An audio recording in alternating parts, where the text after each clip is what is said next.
Today I'll answer a question from a viewer who is about to put someone on performance management and wants to avoid the usual outcome. So let's get into it.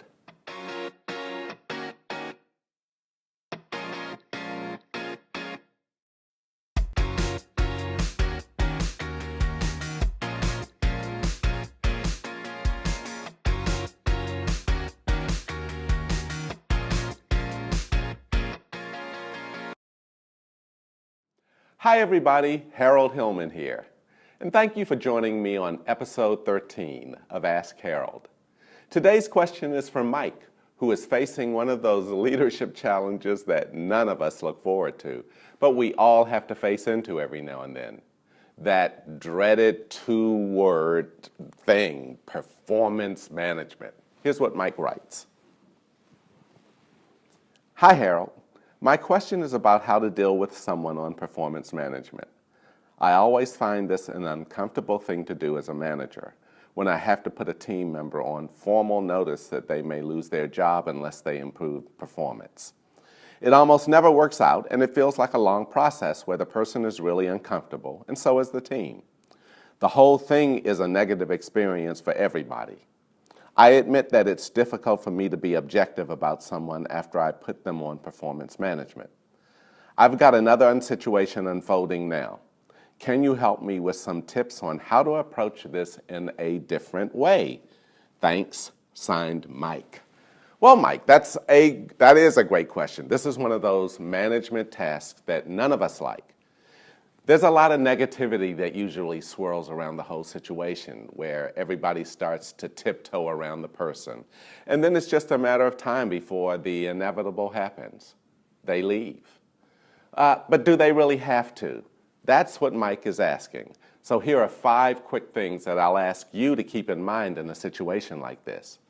Number 1, keep yourself objective, especially if you put the person on performance management.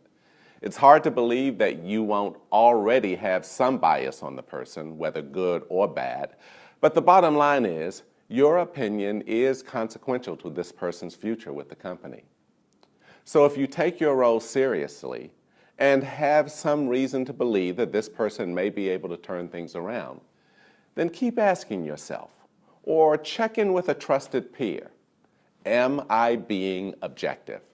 The second thing is, what's my role? Ask yourself that. It's related to the first point. Part of being objective is to ask yourself, is there something that I need to change on my end that might make a positive difference for this person? For example, have I provided enough positive feedback? Have I been specific enough? Part of being objective is conceding that you're human and you may have to do some work on your end to have the situation come right. Very often, the issue is around the manager and the person having to calibrate a little tighter around success, what success looks like. This may require a little give here and a little take there, and that includes on your part as well. Thirdly, line up support for the person. If you want it to work, then make sure that everybody else who plays a role with this person is also being objective and as positive as they can possibly be, which is sometimes hard if the person on performance management has managed to piss everybody off, but you just have to position this as a step-up leadership challenge for the team. It's about empathy. I mean, what if any of them were in this person's shoes? What would they need right now? And then finally, give honest feedback. Your honesty is the best thing that you can give to a person who is on performance management. That's honesty about those things that are working and not working, but especially about those things that are working.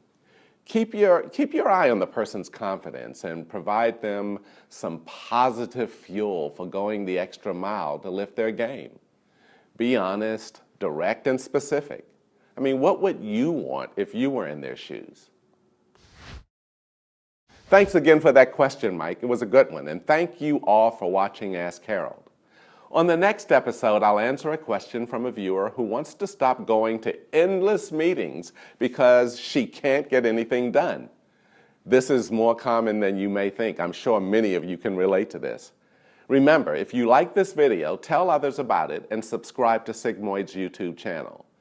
And if you have a question of your own or want to see my other videos and articles, go to my blog at drharoldhillman.com. Take good care and see you all soon.